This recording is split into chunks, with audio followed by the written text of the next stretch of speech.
ದಾಳಿ ಬಗ್ಗೆ ಡಾಕ್ಟರ್ ಮೋಹನ್ ಭಾಗವತ್ ಮಾತು. ಶತ್ರು ಯಾರು ಮಿತ್ರ ಯಾರು ಅನ್ನೋದು ಗೊತ್ತಾಯ್ತು.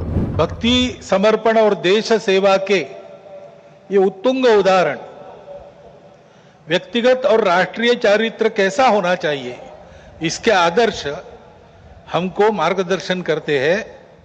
और आज की परिस्थिति का अगर हम विचार करते हैं तो हमारे ध्यान में आता है कि यह परिस्थिति भी हमसे इसी प्रकार के जीवन की अपेक्षा कर रही है. परिस्थिति एक सी नहीं होती, अनेक रंगों की होती है. तो परिस्थिति में बहुत कुछ अच्छा है.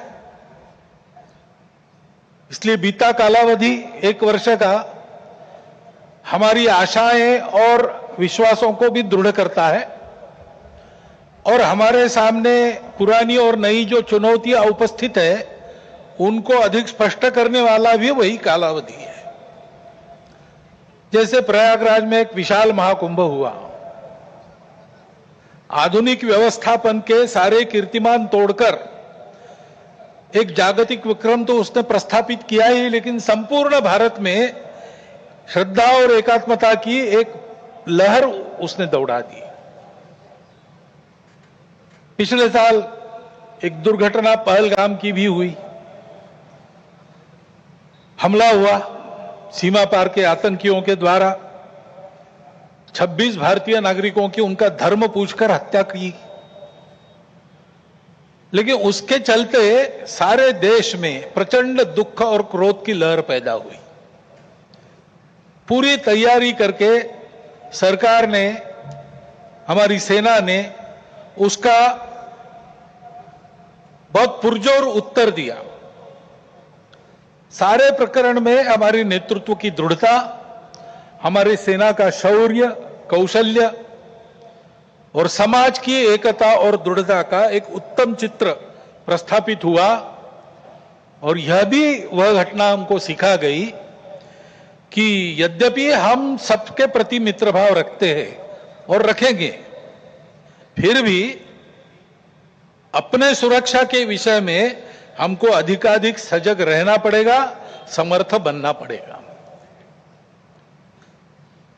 क्योंकि इस घटना के बाद दुनिया में विभिन्न देशों ने अपनी अपनी जो भूमिका ली, उसमें हमारी ये भी ध्यान में आया कि हमारे मित्र कौन कौन है और कहां तक है. देश के अंदर भी अशांति फैलाने वाले असंवैधानिक उग्रवादी या संविधान विरोधी कहिए उग्रवादी नक्सली आंदोलन पर शासन और प्रशासन की दृढ़ कार्रवाई भी हुई. और उनके अनुभव से उनके विचारधारा का खोखलापन और उनकी क्रूरता का अनुभव होने के कारण समाज भी उनसे मोहभंग होकर विमुख हो गया. लेकिन उनका नियंत्रण तो हो जाएगा, परंतु अब ये उस क्षेत्र में एक बड़ी जो बाधा थी वो दूर होने के बाद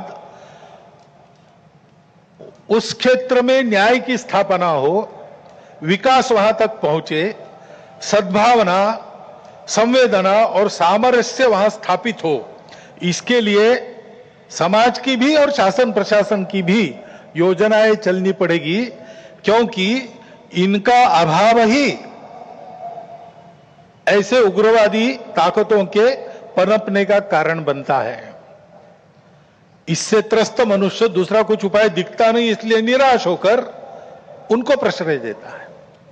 ये न हो इसलिए ऐसी योजनाओं की आवश्यकता है.